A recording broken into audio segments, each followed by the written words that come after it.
If you want to learn how to use AnyDesk for quick, secure remote access, you're in the right place. In this video, I'll walk you through the full process step by step so you can connect to another computer, control it remotely, and start helping with files, apps, or troubleshooting in just a few minutes. And if this tutorial helps you out, make sure to hit like and subscribe for more easy software guides. First, open AnyDesk on both computers. If you haven't installed it yet, make sure both devices have AnyDesk ready to go before you begin. Once it opens, take a look at the main screen. On your computer, you'll see a number labeled your address or this desk. This is your AnyDesk ID, and it's the code other people need in order to connect to your machine.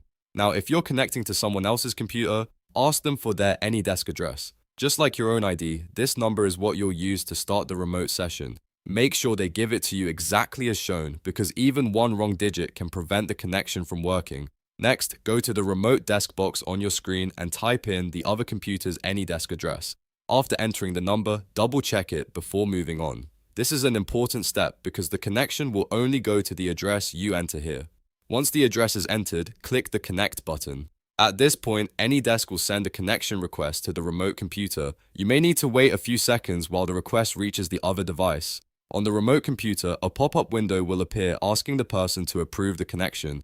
They simply need to click Accept. After that, the session will begin and you'll be connected remotely. Now that you're connected, you can start controlling the remote computer. You'll be able to move the mouse, use the keyboard, open files and folders, launch applications, and help troubleshoot issues just like you were sitting in front of the device. This is especially useful for tech support, helping family or coworkers, or accessing your own computer from another location. If you're using AnyDesk for the first time, take a moment to get comfortable with the connection controls and permissions. Depending on the remote device's settings, some actions may need extra approval, especially if you want deeper access to files or system settings, and that's really all there is to it.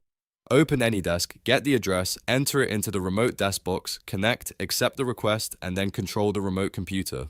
It's a simple process once you've done it a couple of times, and it can save you a lot of time when you need remote access fast. If this video helped, please give it a like, subscribe for more tutorials, and I'll see you in the next one.